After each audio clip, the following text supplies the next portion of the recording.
O tema de hoje é síntese proteica e exercícios físicos. Olá pessoal, tudo bem? Então, hoje eu vim falar um pouquinho sobre exercício físico e a relação que ele tem com a síntese de proteínas. Antes de eu começar a falar sobre o tema, a gente precisa diferenciar o que é um exercício físico do que é uma atividade física, né? Atividade física é qualquer movimento que a gente realiza com o nosso corpo. Agora, eu, por exemplo, estou fazendo um monte de atividade física, estou movimentando meus braços. Quando você faz um exercício físico, ele é repetido, ele tem repetições, ele tem carga, ele tem velocidade. Então, existe uma constância aí no movimento que vai ser realizado, ok? Bom, falando agora um pouco sobre síntese proteica, eu vou fazer um resumão para vocês sobre o que é a síntese, como acontece a síntese de uma proteína. E aí, posteriormente, eu vou associar o exercício físico e a relação que ele tem com essa síntese de proteínas. Bom, primeiramente, a gente tem que pensar em uma célula eucarionte, aquela onde a gente consegue observar um núcleo, ele é um núcleo organizado, separado por um envoltório nuclear que a gente chama de carioteca. Bom, quais são os elementos que estão presentes dentro do núcleo? Primeiro deles, DNA, é o ácido desoxirribonucleico. É o nosso material genético, é aqui que contém os genes, é um conjunto de genes, e esses genes estão representados por um código, que a gente chama de código genético. Esse código, para cada gene, nós temos um código específico e a partir deste código é que as proteínas são produzidas. Quer dizer, eu preciso ter uma receitinha. A receita tem que seguir alguns elementos. Neste caso, ele tem que seguir o código genético. Dentro do núcleo também existe o ácido ribonucleico, Depois a gente vai falar um pouco mais. E também existem algumas proteínas, como por exemplo as histonas e o próprio ribossomo, que também é uma proteína que vai participar muito ativamente da síntese proteica. Então esses são os elementos que estão presentes no núcleo. DNA, RNA e as proteínas, como histonas e ribossomos. Bom, quando a gente fala em DNA, ele pode ser encontrado em dois estados diferentes. Então, às vezes, o nosso material genético, o nosso DNA, ele está todo solto, todo espalhado, como na figura que eu estou mostrando aqui para vocês. Ele está todo soltinho, e desorganizado. Então, o que acontece? Quando a gente visualiza isso ao microscópio, o núcleo ele parece bem disperso, O material que está lá dentro está bem disperso. É sinal que o DNA está na forma descompactada ou também descondensada. Nessa situação, a gente chama o DNA de cromatina. Quando esse DNA ele se organiza, ele se enrola nas histonas para ficar mais condensadinho, mais organizadinho, aí a gente passa a chamar ele de cromossomo, tá? Durante a síntese de uma proteína, o DNA tem que estar descompactado, ele não pode estar associado a essas histonas.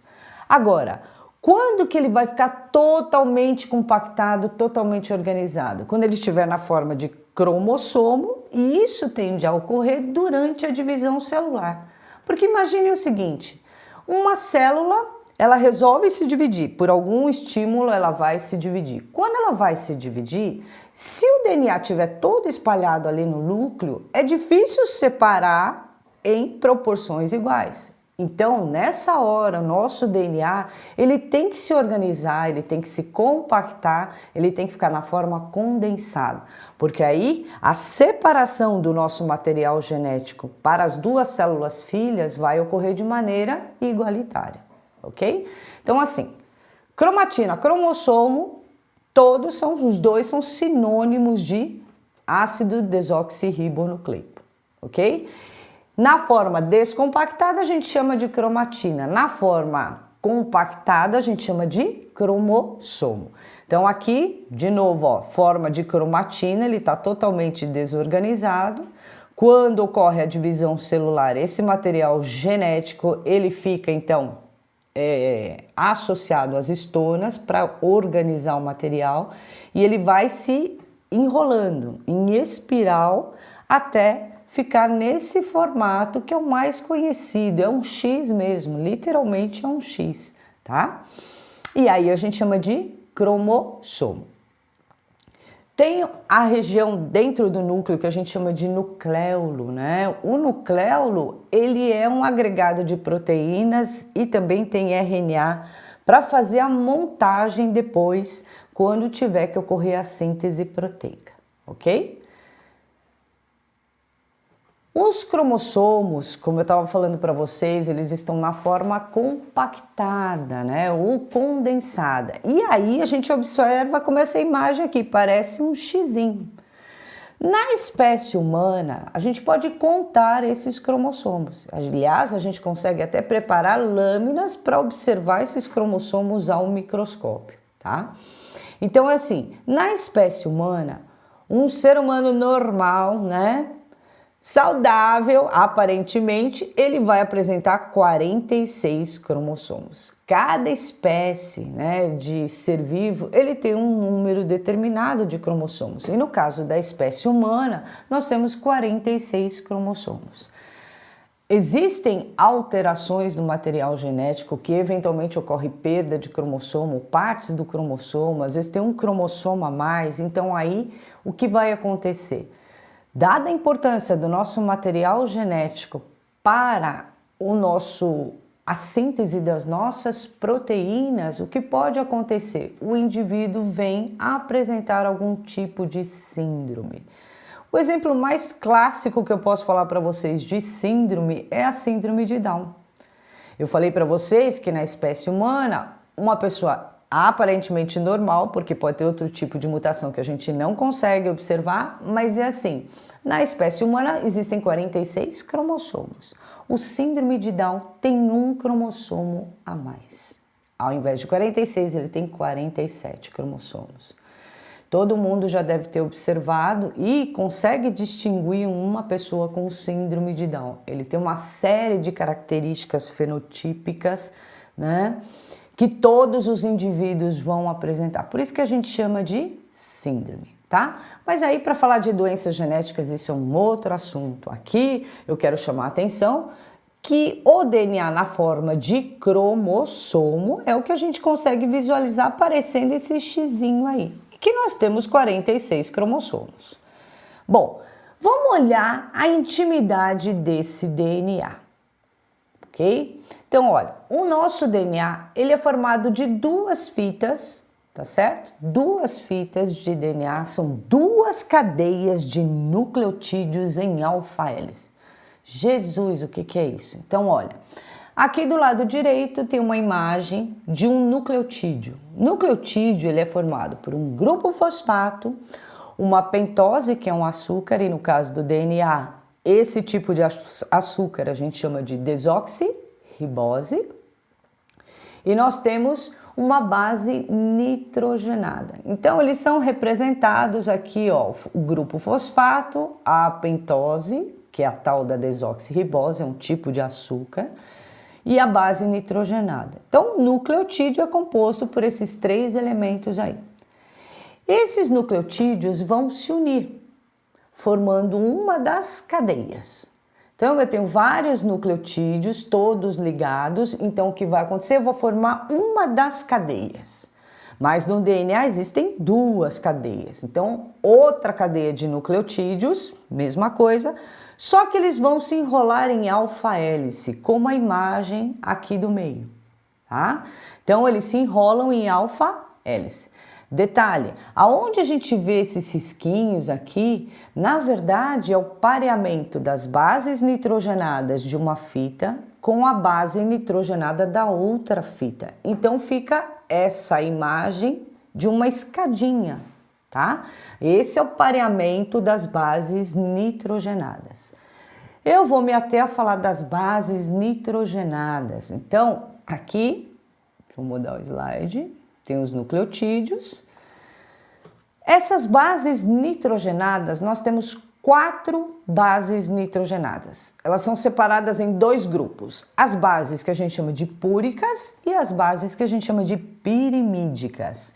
Esses nomes, eu não tenho culpa, tá certo? É esse nome mesmo. Então, das bases púricas, nós temos adenina, que é representada pela letra A guanina, que é representada pela letra G, a citosina pela letra C e a timina pela letra T, tá? Um detalhe que é interessante aqui, por isso que eu coloquei assim, tem as bases púricas, adenina e guanina, e as bases pirimídicas, que é a timina e a citosina. Então, são 4 bases nitrogenadas. Existe uma característica química entre essas bases nitrogenadas. Como assim? Eu vou tentar explicar no português bem claro. A adenina tem alta afinidade pela timina. Ah, ela não tem pela citosina? Tem não. Tem não. É sempre uma base púrica com uma pirimídica. Mas no caso, a adenina, ela tem alta afinidade pela timina e a timina alta afinidade pela adenina. A guanina também vai ter afinidade pelas bases pirimídicas, mas com qual delas? Com a citosina. Então, guanina combina com citosina, eles fazem uma ligação química bem forte. Então, sempre guardem isso. A adenina, de um lado, por exemplo, aqui tem uma das fitas, né, do DNA. Então, só está aparecendo aqui a base nitrogenada, que vai formar aquela escadinha que eu falei para vocês. Então, aqui, ó, se tem adenina nessa fita, do outro lado, quem está pareando com a adenina? É a timina. Então, na outra fita, eu vou ter a base nitrogenada timina. Guanina com citosina, citosina com guanina, timina com adenina. Eu sempre brinco muito. Adenina combina com timina. Guanina combina com citosina. E o inverso, timina combina com adenina e citosina com guanina. Esses nomes não tem jeito, mas pensa, são só 4 para a gente guardar por enquanto, tá? Mas sempre tem que ter esta relação, adenina com timina, guanina com citosina ou vice-versa. Se a adenina se ligar à citosina, pode ter certeza que está tendo aí um probleminha de pareamento das bases nitrogenadas. Isso não é legal, isso pode causar uma mutação e aí a produção, por exemplo, de uma proteína defeituosa, ok? Então, esse pareamento é extremamente importante. Ele tem que ocorrer adenina com timina, ou timina com adenina, citosina com guanina e guanina com citosina, ok? Eventualmente pode ocorrer a perda de uma dessas bases nitrogenadas, tá? Se ocorrer a perda de uma base nitrogenada, se a gente pensar em termos de proteína, uma base nitrogenada só não tem problema nenhum. A proteína vai sair, sim, vai ser produzida uma proteína funcional. Não tem tanto problema, ok? Então, eventualmente, perder uma base nitrogenada é perto de centenas que a gente tem. Fichinha. Agora, grandes perdas de bases nitrogenadas aí é complicado. Para vocês terem só uma ideia, vou dar um exemplo aqui, né? Se a gente pegar a síndrome do miado de gato ou a síndrome cri do chá, né? Esse indivíduo perde um pedacinho do cromossomo. Quando ele perder um pedacinho, ele perde vários genes. Ele perde um pedacinho de uma das pernas do cromossomo. Como ali tem um monte de genes, ele vai perder uma quantidade de genes aí importantes. Qual é o quadro clínico dessa criança? Uma característica é o choro desse bebê. Ele tem o choro parecendo um miado de gato. Sabe quando o gato está namorando em cima do telhado? Que fica... É mais ou menos assim. Ele tem atraso intelectual.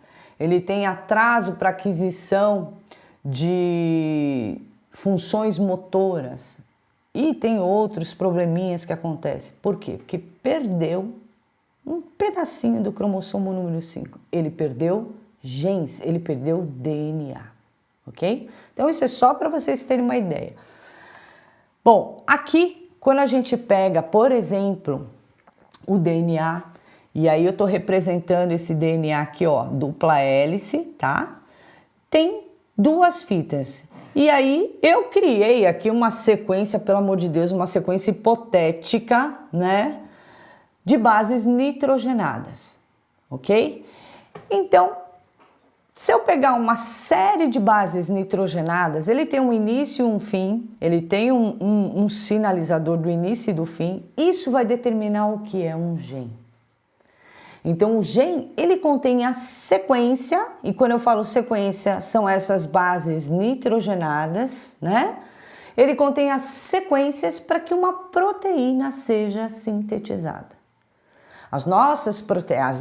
As proteínas são formadas de um conjunto de aminoácidos. Então, quando eu pego assim, um conjunto, coloco um aminoácido do lado do outro, eu estou formando uma proteína. Quem tem a informação para qual aminoácido vai entrar na sequência, porque eu não falei para vocês, mas existem 20 tipos de aminoácidos diferentes. Qual o aminoácido que vai entrar naquela sequência, se ele é o primeiro, o segundo, o terceiro ou 20º aminoácido, quem determina isso? É exatamente esta sequência de bases nitrogenadas que está dentro do gene. Ok? Então, assim, quando se fala, ou quando vocês ouvem falar de código genético, né? Então, o que é esse código? É justamente essa sequência de bases nitrogenadas. Aqui eu peguei o exemplo de uma das fitas do DNA, mas não se esqueçam, não são duas. A gente vai chamar essa outra fita de fita complementar, então seria essa de baixo. Se na fita de origem, aqui eu começo com adenina, depois vem a timina, citosina, guanina. A fita complementar, ela vai ter o quê? A adenina combina com timina. Então, olha a base nitrogenada que tem na outra fita complementar. E aqui é até bom para vocês treinarem, né? Adenina com timina, timina com adenina, citosina com guanina, guanina com citosina, tá? Então, aqui a gente observa as duas fitas.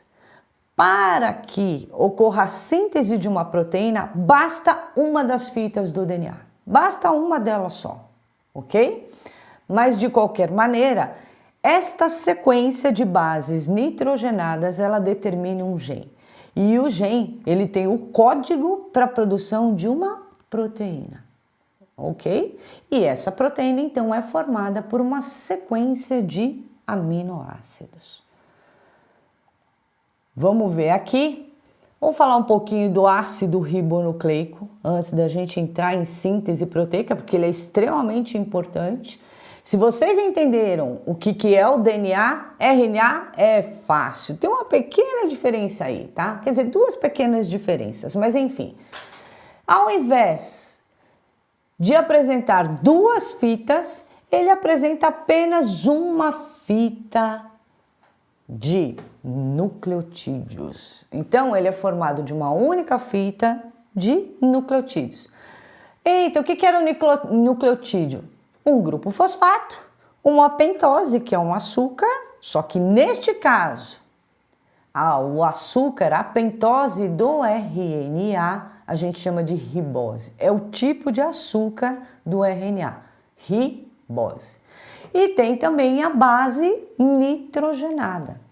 Aqui eu coloquei uma sequência hipotética, na verdade eu copiei daquela, né? Mas é uma sequência aqui formando o RNA, que é uma única fita de nucleotídeos.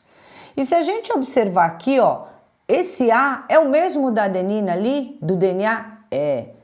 Opa, e esse U? Aí já não é do DNA, isso é RNA. Por que isso? Da mesma maneira que o DNA tem as bases púricas e pirimídicas, o RNA também tem. Então, quais são as bases que a gente pode encontrar na formação do RNA? A adenina, que a gente já viu, a guanina, que a gente também já viu, e a citosina, igualzinho, tá? O DNA. Porém, o RNA não possui o grupo timina. Não possui. Então, falou em RNA, opa, não tem timina. E no lugar da timina, qual é a base nitrogenada? É a uracila. Uracila, que é representada então pela letra U. Como não existe a timina combina com quem? Com a adenina. Então, aqui no RNA, como não tem a timina, quem vai combinar com a adenina é a uracila. E aí já vou dar uma dica. Se você tem dúvida se está vendo uma sequência de DNA ou RNA, é só você prestar atenção. Se tiver uma base timina, é DNA. Se tiver uracila, é RNA. Então não esquece, tá? Não esquece. Se tiver uracila, eu não estou falando de DNA, eu estou falando de RNA, tá? Uma única fita. Existem 3 tipos de RNA, tá? Depois eu vou explicar por que eu estou dando aqui os tipos de RNA. Mas vamos lá. 3 tipos. O RNA que é o mensageiro, o RNA que é o ribossômico e o RNA que é o transportador. O RNA mensageiro a gente pode chamar também de RNA-M, é o RNA mensageiro. Esse RNA, ele é a cópia do DNA. Então vamos pensar o seguinte, se o nosso DNA ele tem o código para a formação das proteínas ou enzimas, tá? Mas se o DNA tem o código, eu não posso simplesmente cortar um pedaço do DNA e jogar para fora do núcleo e esperar que vá produzir. Ele pode até produzir, mas vamos supor que vocês têm aí uma forma para a produção de dólares. Tá certo? É a partir desta forma, deste molde que são confeccionados as moedas em papel, que é o dólar. Se você perder esta forma, você não consegue mais produzir o dólar. Tudo bem? Então, mesma coisa para o DNA. Ele não pode sair do núcleo, eu não posso perder pedaços dele. Eu exemplifiquei a síndrome do cri do chá, ou a síndrome do miado de gato, que perdeu parte do material genético. E olha a consequência para o indivíduo. Então não pode, o DNA não pode sair lá do núcleo. E aí o que acontece? Aí entra em ação o RNA. Ele vai fazer uma cópia de uma das fitas do DNA, ok? E aí ele manda para fora do núcleo. E aí, lá no citoplasma, as organelas que se virem para produzir, então, uma proteína, ok?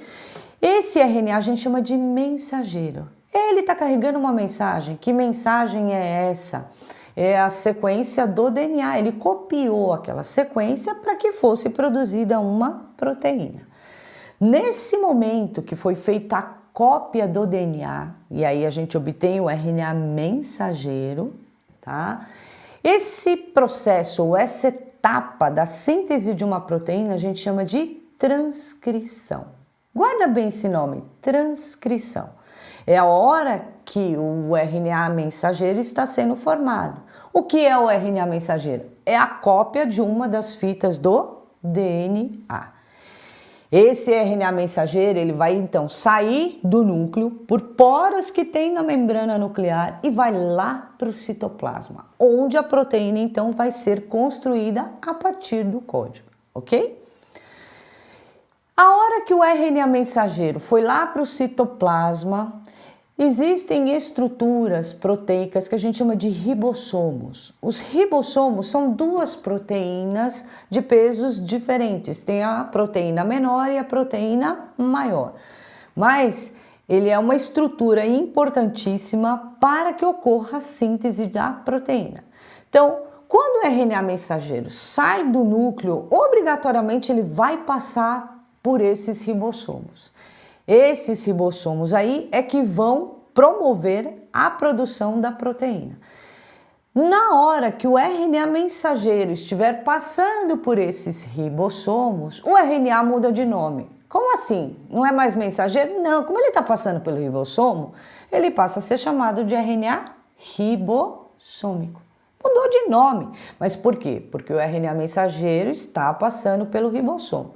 E guarda, presta atenção, põe um reparo. Tem que ter ribossomo. Se não existirem os ribossomos, não tem a síntese da proteína. Não adianta você ter RNA mensageiro se não tem ribossomo. Assim como não adianta ter o ribossomo e não ter RNA mensageiro, ok? Então eles estão intimamente associados. Depois a gente vai entender melhor como é que ele trabalha.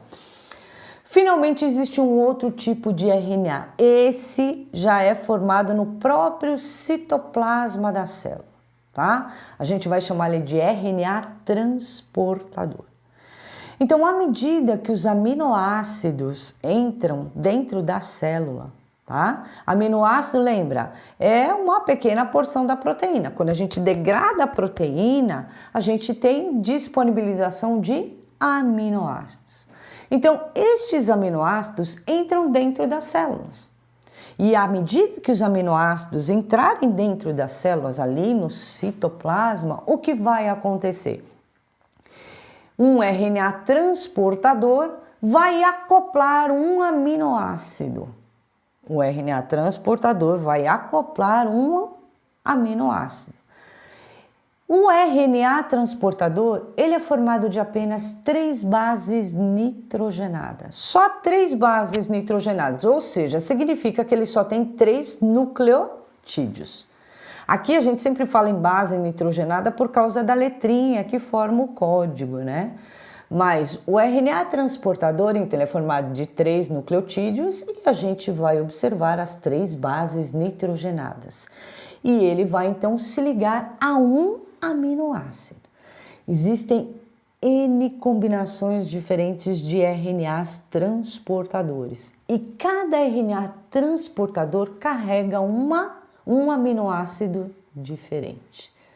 Às vezes existem repetições, né? Algumas combinações que vão carregar o mesmo aminoácido. Então eu posso ter diferentes tipos de RNAs transportadores carregando o mesmo aminoácido, ok? Quando o RNA transportador, que está o nome, já está dizendo, ele está transportando, ele transporta o aminoácido, tá? Essas 3 bases do RNA transportador eu vou chamar de anticódon. Por quê? Quando eu pego lá o RNA mensageiro, a cada 3 bases nitrogenadas a gente chama de códon. No RNA mensageiro, que depois vai virar RNA ribossômico, né? Mas tem 3 bases nitrogenadas, aí eu chamo de códon. O anticódon é a sequência complementar, então, deste códon que está no RNA ribossômico. Então, vamos supor, vou mudar o dedo aqui para não ficar de ponta cabeça. RNA, eu tenho o códon, são 3 bases nitrogenadas.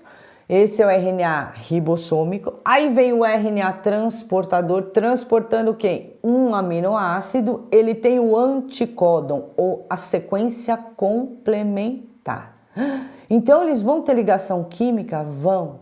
Só para vocês terem uma ideia, se eu tivesse aqui adenina, quem combina com a adenina é a uracila. Então, o RNA transportador, ele tem que ter a sequência complementar do códon. Ok? Quando o RNA transportador vai se ligando ali no seu códon, né? Começa a ocorrer o que a gente chama de tradução. É a hora que eu estou traduzindo o código genético. Por quê? Depende da sequência de códons que tem lá no RNA mensageiro, vai entrar o quê? Um RNA transportador específico. Bom, o RNA transportador, ele está transportando um aminoácido e no momento que cada RNA transportador encontrar a sua sequência complementar, o que vai acontecer? Os aminoácidos vão ficando próximos. Cada RNA transportador que vai chegando na sequência, né, vai promover essa aproximação entre os aminoácidos. E aí um aminoácido olha para o outro, rola um clima, ligação química. E os aminoácidos vão entrando numa sequência ordenada de acordo com o código. E aí, então, quando a gente fala, por definição, o que é uma proteína? É um conjunto de aminoácidos. Qualquer aminoácido? Não. Para cada proteína existe uma sequência de aminoácidos. No momento que o RNA transportador está transportando os aminoácidos e eles começam a se unir de acordo com o RNA mensageiro, o que vai acontecer é um processo que a gente chama de tradução. Então é a hora que está sendo feita a tradução da proteína. Ou seja, a sequência de aminoácidos específicos está entrando numa ordem. E aí é esse processo, durante a síntese proteica, a gente chama de tradução. Guarda isso também. Resumindo, para sintetizar uma proteína existem dois processos. Primeiro, a transcrição, copiar o DNA. Segundo, a tradução. É a hora que a gente vai traduzir quais aminoácidos vão entrar na sequência de acordo com a sequência do RNA mensageiro, ok? Bom, pessoal, a gente vai dar um pequeno break aqui. Na semana que vem a gente continua e aí vamos então contextualizar a síntese proteica com fisiologia do exercício ou do exercício físico. Não esqueçam de se inscrever no nosso canal do YouTube e até semana que vem. Fui!